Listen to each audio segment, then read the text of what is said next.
My name is Daniel, and for 9 years straight, my family forgot my birthday like it was nothing more than a date on a wall calendar. But every year, when my sister Emily's birthday came around, they transformed our house into something out of a royal documentary. String quartets, ice sculptures, fireworks once. I stood in the corner clapping, smiling, pretending it didn't sting. But here's the part they never expected. All that time they spent treating me like background noise, I was sitting on a secret they didn't even know existed. And when it finally came out, it flipped our entire family upside down. If stories like this hit you the way they hit me living them, stick around. The way this all unfolded still shocks me when I think about it. It started when I was 13. Emily turned 14 that year, and my parents threw her a masquerade ball in our backyard. Real chandeliers hung from the tents, the kind with crystal droplets that made rainbows on the grass. A violinist played while guests in gold masks drifted between tables like we were in Venice.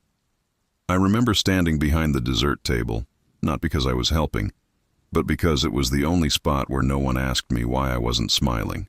2 weeks later, my own birthday came and went. No balloons, no dinner, no happy birthday, son. Mom asked me to take out the trash. Dad told me to keep the noise down. Emily didn't even look up from her phone. That was year 1. By year 4, I had learned something important. If I pretended not to care, they stopped acting guilty. And guilt from people who choose not to love you is exhausting to watch. So I built a shell, quiet, polite, invisible. When I turned 18, Emily got a rooftop party with a neon sign spelling her name. She arrived in a rented Lamborghini. I arrived home from school to find a grocery list on the kitchen counter asking me to pick up a few things for her celebration. I stood in that kitchen for a long time, staring at that list. Something twisted inside me, something cold and sharp. But I still went. I bought everything on the list. I came home. I handed Mom the bags. She didn't say thank you. She said, "Good. Now go change. Don't look sloppy in the pictures." Pictures. I wasn't even in them. The truth is, the moment things really changed came during the 9th year. I had just turned 21. Well, technically I had just reached the date of my 21st birthday. Whether I turned it is questionable, considering no one said a word. Instead, the morning of my birthday, my parents were in full panic mode preparing Emily's grand 22nd. She wanted a Grecian goddess theme. They were hand-applying gold leaf to the vases. I watched them for a moment, then quietly stepped out of the room before they remembered to ask me to run errands again. I ended up walking to my grandmother's old study, the one room nobody touched after she passed, dusty, dark, and still smelling faintly of her jasmine perfume. I don't know what pulled me there that day. Maybe fate, maybe the exhaustion of 9 years of being invisible. Inside the top drawer of her desk was a sealed envelope with my name on it. I froze. She'd been gone for almost 2 years. Why would she leave something specifically for me? I sat down, tore it open, and pulled out a short letter written in her looping handwriting. My hands trembled as I read it. She had seen everything. The favoritism, the neglect, the quiet way I tried to survive it. And she wrote, "Daniel, one day you will understand why I trusted you with more than anyone else." Attached to the letter was a document. At first, it meant nothing to me. Legal wording, financial terms, sealed signatures, until I reached the part that made my heart slam against my ribs. The $7.4 million asset transfer she initiated. It wasn't to my parents. It wasn't to Emily. It was to me, sole beneficiary, and the activation date had passed 2 weeks ago. I remember sitting there in stunned silence, the sounds of Emily's party preparations muffled through the walls. All the noise, all the celebrating, all the years of being forgotten. And they had no idea that I now held more financial power than everyone in that house combined. For the first time in my life, I didn't feel invisible. I felt inevitable. I didn't say anything to my parents that day. Not yet. I walked out of my grandmother's study with the letter tucked inside my jacket, and for the first time in years, I felt a kind of calm I couldn't explain. It was like holding a storm in my pocket, quiet on the outside, lightning on the inside. Emily's party started around sunset. Guests flooded the house dressed in white and gold. The whole place smelled like expensive perfume and catered appetizers. I stayed on the sidelines as usual, leaning against the staircase rail while Emily posed for photos in a flowing white dress that sparkled every time she moved. People kept complimenting her. "You look like a goddess. Your parents outdid themselves again. You're so lucky, Emily." I wondered how many of them remembered I existed. At one point, Mom walked past me without even glancing in my direction. Dad did the same. It was like I had blended into the wallpaper. Something inside me shifted then. Not anger, not resentment. More like quiet clarity. I wasn't part of this world, and I didn't want to be anymore. Later that night, just after 11, I slipped out to the backyard for air. The music thumped from inside, but out there it was almost peaceful. I took out my phone, opened the number from the asset document, and stared at it for a long moment. It wasn't a small thing I had discovered. $7.4 million. And not just the money, but what it symbolized. My grandmother didn't overlook me. She didn't forget me. She didn't treat me like a shadow. She saw me. My chest tightened as I dialed the number. A man answered immediately. "Mr. Daniels?" Hearing my last name spoken with respect made me straighten without thinking. "Yes," I said. "I've been waiting for your call," he replied. "We can finalize the transfer any time. You only need to verify your identity and choose how you'd like the assets managed." There was no hesitation in his voice, no doubt. He wasn't confused about why the money was coming to me. He wasn't asking if my parents knew. He wasn't questioning whether someone made a mistake. He already knew I was the rightful owner. "When can we meet?" I asked. "Tomorrow morning," he said. 8:30. I hung up and let out a slow breath. Tomorrow. By this time tomorrow, everything would be different. When I went back inside, Emily was blowing out candles on a cake big enough to feed 50 people. Everyone clapped. Mom wiped a tear. Dad recorded the moment on his phone. Emily looked so happy in the center of all that attention, and for the first time ever, I didn't feel jealousy. I felt distance, like I was standing at the edge of something they couldn't see. When she made a wish, I wondered if she ever noticed the birthdays I didn't get, or if she assumed I just didn't have them. Around midnight, I slipped upstairs to my room. I shut the door, sat on the bed, and stared at the envelope again. My grandmother's handwriting, her belief in me, her choice. I whispered into the quiet, "I won't waste this." And I meant it. The next morning, while my parents slept off their exhaustion from hosting, I left the house early. I didn't leave a note. I didn't owe explanations. I took a rideshare downtown and walked into a building with marble floors and security at every corner. The representative, a sharply dressed man named Collins, shook my hand like I mattered. He reviewed the documents with me, explained each asset, each account, each investment my grandmother had set up. She'd been careful, strategic. She wasn't just giving me money. She was giving me options. When I signed the final page, Collins looked up with a small, respectful nod. "Congratulations," he said. "You now have full authority over everything listed." Full authority. Not my parents. Not Emily. Me. Walking out of that building felt like stepping into sunlight after years underground. I wasn't sure how I would use the money yet, but I knew one thing clearly. I didn't want revenge. Not the loud, dramatic kind. I wanted something quieter, something undeniable. I wanted my life back. And that meant the next time my family looked at me, they were finally going to see me. Really see me. I got home that afternoon to a house that still smelled like last night's perfume and spilled champagne. My parents were in the living room, half awake, watching TV with the volume low. Emily was at the kitchen island scrolling through her phone like the world owed her something entertaining every 30 seconds. None of them asked where I'd been. None of them noticed the shift in my mood, or the way I walked a little taller, or the quiet certainty settling behind my ribs. They were too used to the version of me they trained themselves to see. Quiet, compliant, forgettable. I poured myself a glass of water, and Emily finally glanced up. "You missed breakfast," she said flatly. I had to fight the urge to laugh. Breakfast? They celebrated until 2 in the morning, and she thought I was supposed to wake up early just to sit at the table with them, people who didn't even remember my birthday yesterday. "Yeah," I said. "I had things to take care of." She shrugged and went back to her phone. That was the end of it. Later that day, I went back to my grandmother's study and sat in her chair. letting myself breathe in the scent that still lingered in the room. Jasmine and old books, comfort and memory. I opened the letter again, reading her words slowly, letting them settle deeper this time. It struck me how deliberate she'd been, how she prepared all of this without ever drawing attention to it. She left me a power my parents couldn't manipulate, but with that power came responsibility. I spent the rest of the afternoon planning, not revenge, not punishment, but my exit, my independence, my life. I started by calling Collins, scheduling a meeting with an investment advisor.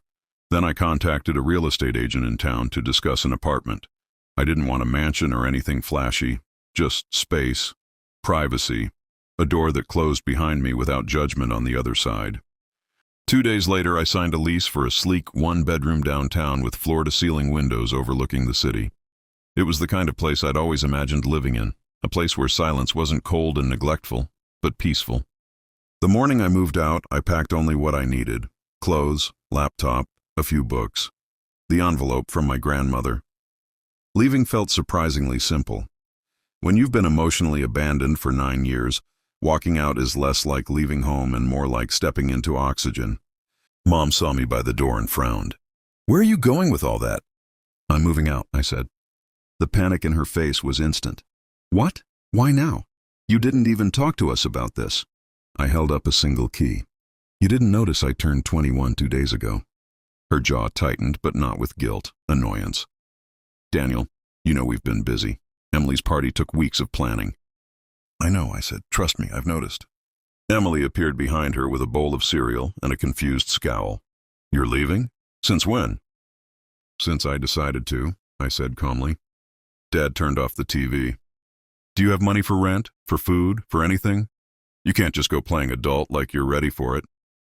That made something inside me go still. "I'll be fine." Dad scoffed. "Don't be stubborn. You can't support yourself. We're trying to help you." Help. The word almost made me laugh. For 9 years they forgot I was alive on my own birthday, but now they wanted to act like they were rescuing me. "I don't need help," I said. "I need space."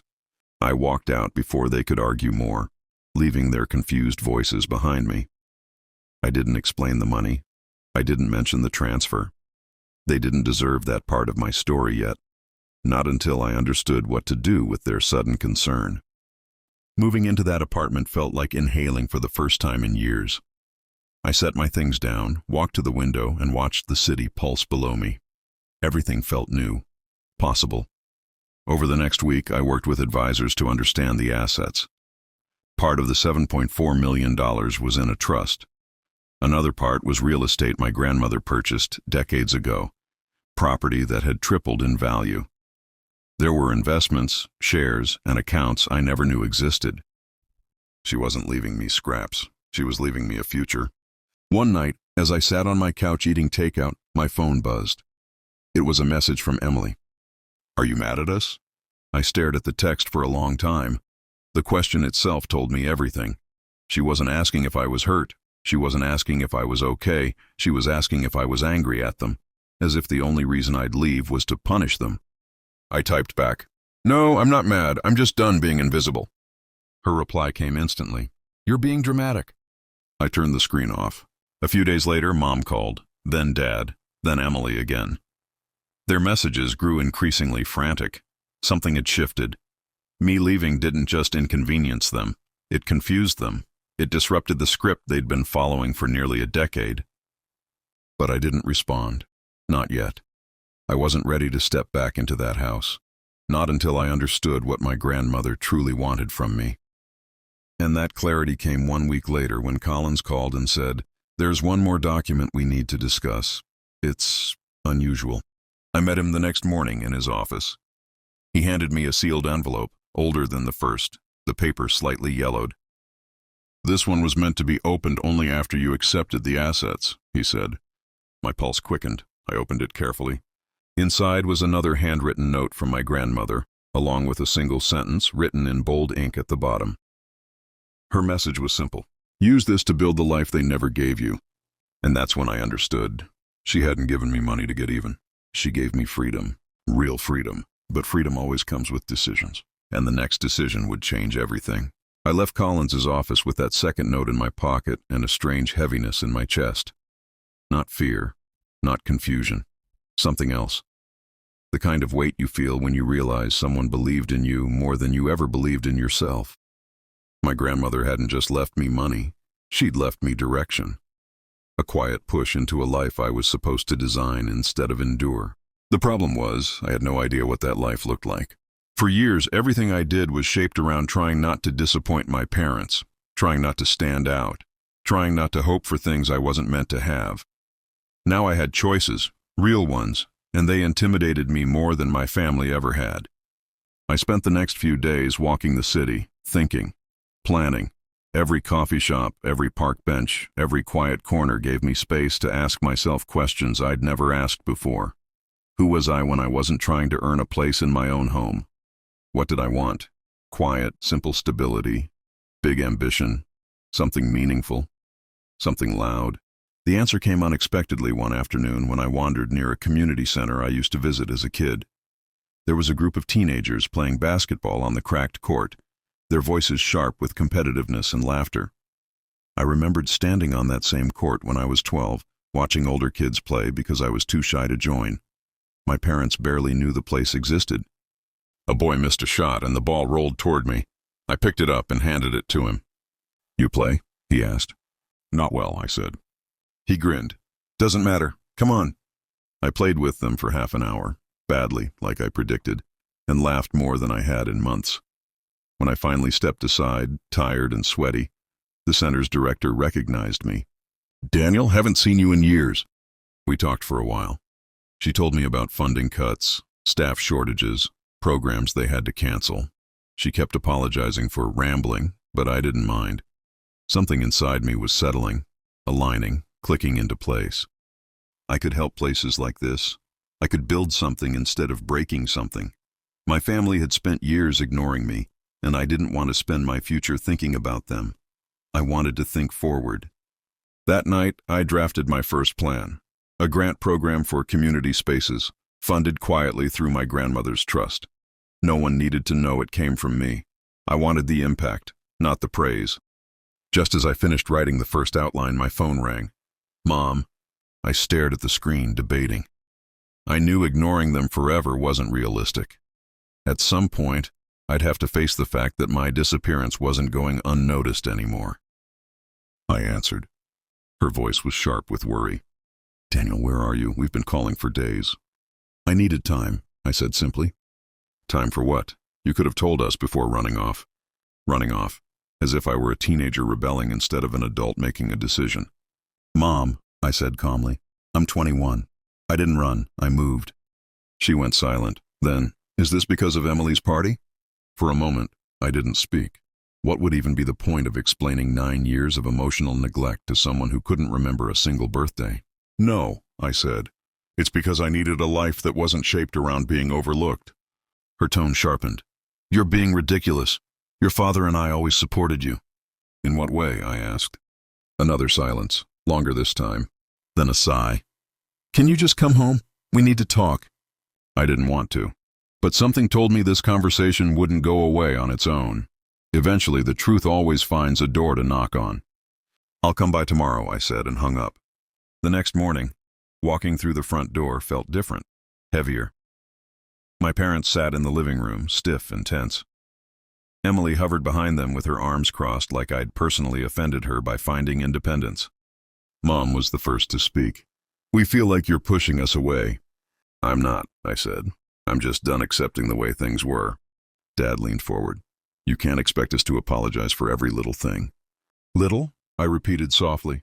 9 years of forgotten birthdays is little? His jaw tightened. Emily shifted uncomfortably. "I didn't come here to argue," I said. "I came because you asked me to."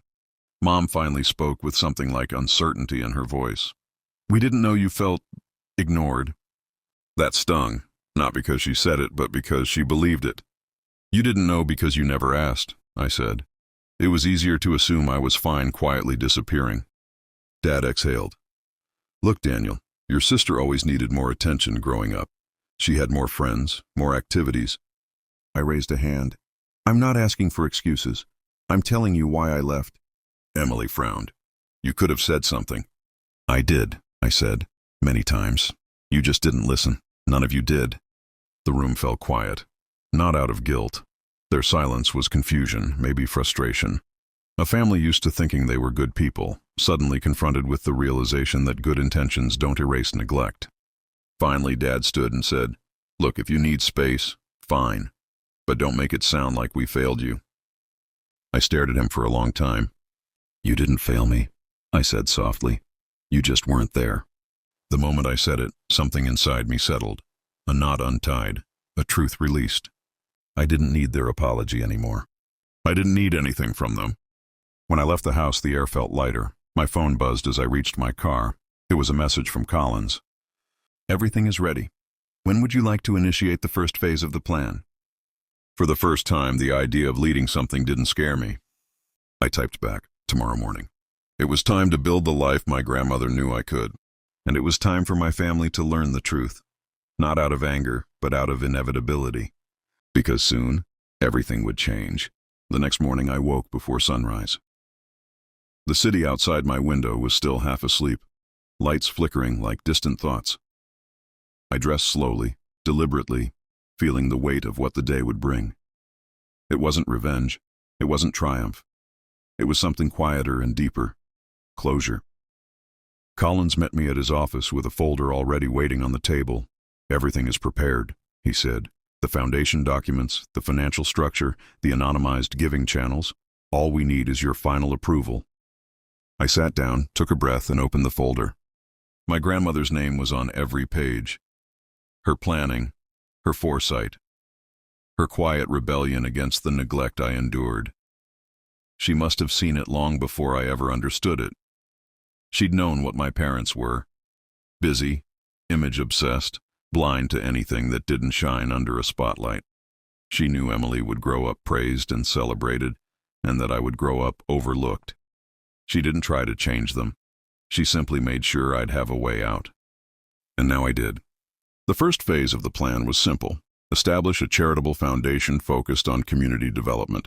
Centers, youth programs, scholarships, and safe spaces.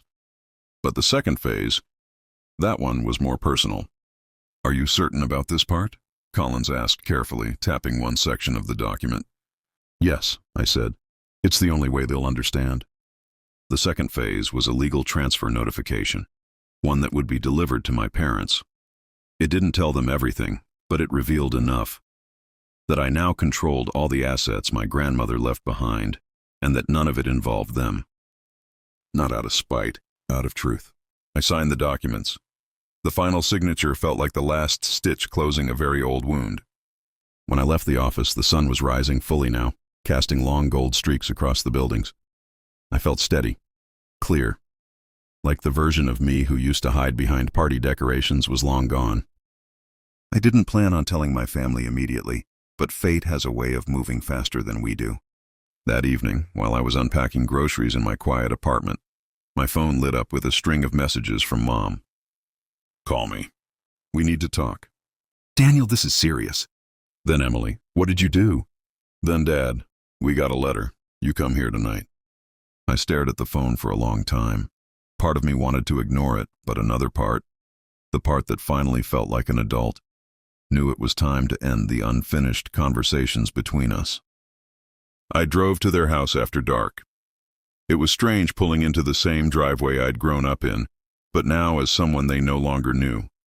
I walked inside to find all three of them waiting in the living room like I was a defendant on trial. Mom held the letter in her hand, gripping it so tightly the paper had wrinkled. "Why didn't you tell us?" she demanded. I kept my voice calm, because it had nothing to do with you. Dad paced in front of the fireplace. "Your grandmother left all of this? To you? And you kept it secret?"